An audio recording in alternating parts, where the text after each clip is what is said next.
What is up, guys? We're just coming over the bridge. We are in Pakistan, Doncaster, and we're just coming into Hexthorpe. So I thought I'd have a little ride along and just talk a little bit about, oh, what's that? Bucharest? We're in Bucharest now. And just talk a little bit about the big fight last night. And just give my humble opinion on it whilst I'm out and about. I threw my back out yesterday, or no, I think it was the day before. So I've been struggling a little bit. I thought I've got to get out, get some fresh air. So we're out on the bike this morning, and I thought I'll just give my opinion on the big fight. I was watching it last night, and I've got to be honest, when I saw Chris Eubank and he was coming in with his dad, I was so happy, to see those two there. And Eubank fooled us all. We all thought he wasn't going to come, then he came. And when they started doing the ring walk, I think Conor Ben came in first. I started getting goosebumps, and it's been a while since that happened for me with boxing. I think the last time I got goosebumps on a fight was when Joe Calzaghe fought Jeff Lacey, and that's how long ago it was. I remember that fight because I'm a huge Calzaghe fan. He's one of my favourite fighters, and when he was going up against Jeff Lacey, he was the slight underdog, and I was a bit worried. I'm thinking, fuck, he's going to get beat here. There's a chance he's going to get beat. I honestly thought, my overall opinion was, he's probably going to win, but it's, he might get knocked down. There's a chance he could get knocked out, and I was a little bit worried. So then I remember the anticipation. They came into the ring, and then Joe Calzaghe just absolutely schooled him. It was a masterclass. It was getting distance, it's whipping uppercut in, then he'd shoot off to the right, and then he'd spin back round and just totally boxed his head off for 12 rounds. It was beautiful.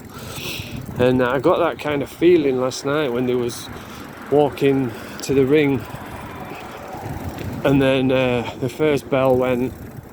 To be honest, man, they didn't look that good, did they? Ben was reckless. He was fast combination. But since he's been done, let's just have a look at it. Since he's been done for the steroids, he's just not been punching the same. Like when he was on the PEDs, disgusting. When he was on the PEDs, his combinations were really fast and accurate, and he had real spite in his shots, like whipping punches. And obviously that was because of the performance enhancing drugs. See, when you're boxing, the trick is to peak on the night. If you can peak on the night, if you get all your training right and everything goes right, and you peak on fight night, then you feel like you can beat anybody in the world. I remember when I peaked in the gym, and I was training for like 6 months, losing weight, and then came to the gym one day, and I was on the bag, and I felt like every shot was like fast, accurate, power behind it. I felt unstoppable. I thought, wow. I was buzzing. I thought I could feel like I could beat anyone. And that's what it's like when you peak. So when you're on PEDs, that makes you so you feel like you're peaking all the time. And that's why he's gone from destroying everybody, and then he got busted, and he's just not looked the same since. Now, they looked very reckless. It looked like they were throwing hard shots, but they were sloppy, hard shots. But he did catch Eubank. He stiffened his legs once. A lot of the times he was missing. And Eubank, I thought he was going to be dead at the weight, but he looked all right. He came out, but he didn't look great. But mid-level, British level abilities.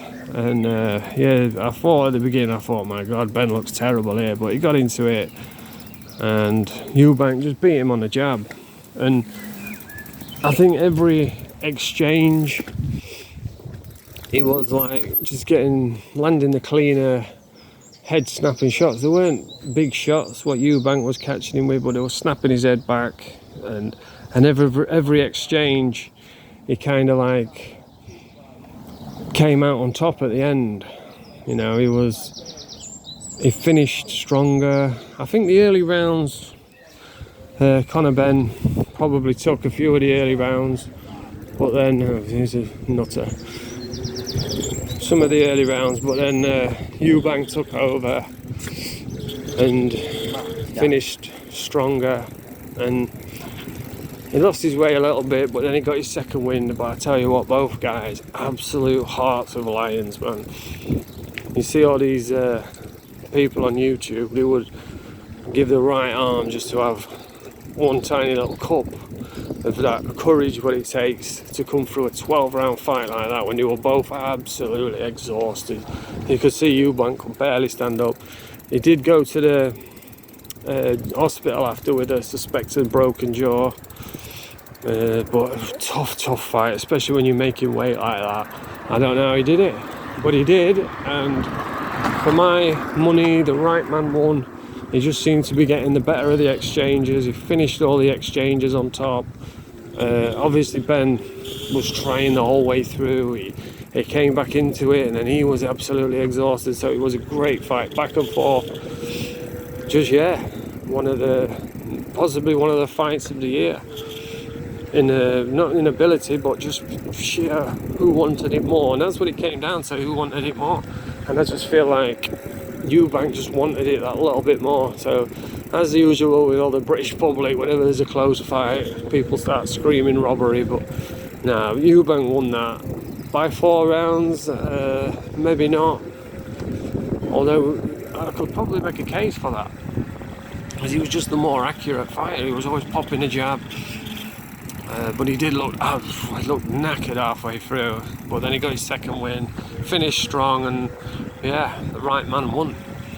Will we see it again? I tell you what, you don't want if you're either of those guys' fathers or promoters, you do not want to see a rematch, because that would have took years off of their careers. A fight like that can, like, look at Jeff Lacey when he got beat up by Joe Calzaghe, who I was just talking about a minute ago.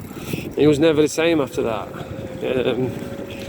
Deontay Wilder, when Tyson Fury destroyed him, he wasn't the same after that. So we'll see. But Conor, he was a bit bumped up, but he seemed alright after the fight. And like I say, Eubank went to hospital, so I guess we will see. But anyway, that's my prediction. That's my post-fight analysis. I think the right guy won. He just did that tiny little bit more. It was a close fight, and I can't say it could have gone either way, because I can't make a case for Ben winning it. But if it had been a draw, maybe. But yeah, I think Eubank got it right.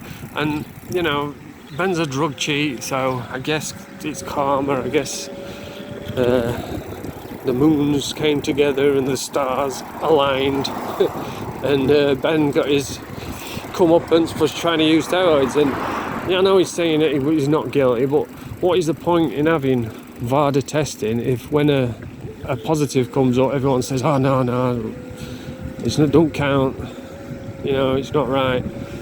It is. He got caught, he got busted, he tried using drugs, and everybody in the camp, they were all unbeaten, they were all flying, they were all winning by knockout. And as soon as Ben got done with the PEDs, they've all been battered. And Joe Cordina lost, Felix Cash has got battered, he's lost. They've all been beat now because there's no steroids for them. So Eubank, like I said, brilliant to see him reunited with his dad. You can say what you want about his dad, he's an absolute character, and he carries himself with grace and parliamentary procedure.